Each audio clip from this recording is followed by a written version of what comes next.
বিসমিল্লাহির রহমানির রহিম। আসসালামু আলাইকুম বন্ধুরা, কেমন আছেন সবাই? আশা করি ভালো আছেন। বন্ধুরা, বাংলাদেশ কৃষি প্রধান দেশ, কৃষি নিয়েই বাংলাদেশ। আমরা যারা শহরে বসবাস করি, গাছকে ভালোবাসি, তাদের জন্য দিন দিন সংকীর্ণ হয়ে যাচ্ছে আপনার চাষাবাদের জায়গা। তো আমরা সাধারণত ছাদ বাগানকেই বেছে নিয়েছি গাছকে সম্প্রসারণের জন্য এবং সবুজকে ভালোবাসার জন্য। আমরা তো ছাদ বাগান করছি, যারা আমাদের পরবর্তী প্রজন্ম এবং যারা এখনও ছাদ বাগান শুরু করেননি এবং ভবিষ্যতে শুরু করবেন চিন্তা ভাবনা করতেছেন, তাদের জন্য আজকের ভিডিওটি অত্যন্ত গুরুত্বপূর্ণ। আপনারা দেখতে থাকুন আজকের ভিডিওটি, আশা করি ভালো লাগবে আপনাদের ভিডিওটি। তো বন্ধুরা, যারা ছাদ বাগান নতুন করে শুরু করতে চায়, প্রাথমিকভাবে তাদের তিনটি মৌলিক বিষয় অবশ্যই খেয়াল রাখতে হবে। 1 নম্বর বিষয় হচ্ছে সময়, 2 নম্বর বিষয় হচ্ছে সেচ ব্যবস্থা, 3 নম্বর বিষয় হচ্ছে গাছ নির্বাচন এবং পাত্র নির্বাচন। তো বন্ধুরা, আপনাদেরকে যে 3টি বিষয়ের উপর আমি বলেছি, সে 3টি বিষয়ের উপরে সংক্ষেপে আমি একটু বর্ণনা করি, তাহলে আপনাদের বুঝতে সুবিধা হবে। প্রথম যে বিষয়টি বলেছি সেটা হচ্ছে সময়।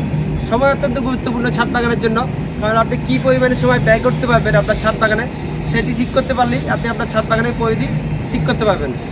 সময়টা আপনি অথবা আপনার পরিবারের লোকজন যেই দেন, সময়টা নির্ধারণ করতে হবে। সেটা কি 2-3 দিন পরে হবে, না দৈনিক হবে, নাকি সাপ্তাহিক হবে, তার একটা রুটিন আগে থেকেই তৈরি করে নেবেন, তাহলে ছাদ বাগান করতে আপনার থেকে অনেক সুবিধা হবে।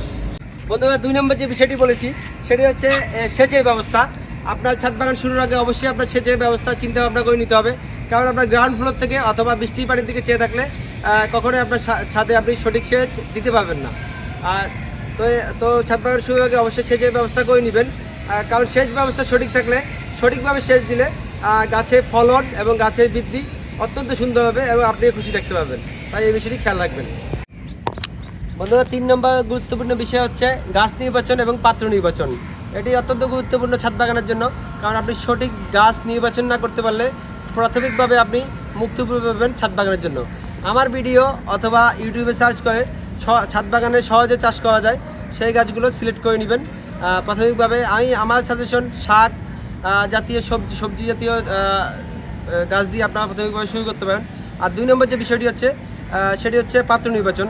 এই যে দেখেন, আমি আমার এই প্লান্টটিতে বরবটি রোপণ করেছি, সবগুলো একেবারে এখানে আমি সবগুলো গাছ বালতিতে রোপণের কারণে সবগুলো গাছে একই রকমের খাবার দিতে পারতেছি, একই রকমের সেচ দিতে পারতেছি, যার কারণে সবগুলো গাছ একই রকমের ফলন দিচ্ছে এবং একই রকমের তরতাজা হয়ে রয়েছে। তো আপনারা এই বিষয়টি অবশ্যই খেয়াল রাখবেন। আপনারা যদি বালতিতে রোপণ করেন তাহলে প্রাথমিকভাবে বালতিতেই রোপণ করবেন, অথবা বস্তায় রোপণ করলে শুধুমাত্র বস্তাতেই রোপণ করবেন, অথবা যদি ওরকম আমার টবের মতো বড় বড় টবে রোপণ করতে চান, প্রাথমিকভাবে সেই টবেই রোপণ করবেন, তাহলে চাষে আপনার সুবিধা ভালো হবে। তো বন্ধুরা, এতক্ষণ যারা ভিডিওটি দেখলেন তাদেরকে বলতে চাই, আপনারা যারা ছাদ বাগান শুরু করতে চান তারা এই সাধারণ কয়েকটি বিষয় মেনেই শুরু করতে পারেন। আমি আশা করি এগুলো মেনে শুরু করলে আপনারা সফল হতে পারবেন। আর সবুজকে যারা ভালোবাসেন তারা তো অবশ্যই এই কথাগুলো শুনলে অবশ্যই উদ্বুদ্ধ হবেন, আমি আশা করি।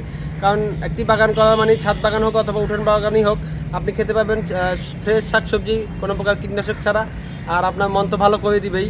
আমার মতো সবুজের সাথে থাকতে পারবেন। বন্ধুরা, আমার পরবর্তী ভিডিও থাকবে আপনি কী ধরনের গাছ রোপণ করলে সহজে ছাদ বাগান শুরু করতে পারবেন এবং কী উপায়ে আপনি সহজে চাষাবাদ করতে পারবেন তা নিয়ে। ততক্ষণ আমার পাশে থাকবেন আপনারা। আর আমার ভিডিওটি ভালো লাগলে অবশ্যই একটা লাইক এবং সাবস্ক্রাইব করে দেবেন আমার চ্যানেলটি। সবাই ভালো থাকবেন, সুস্থ থাকবেন। আল্লাহ হাফেজ।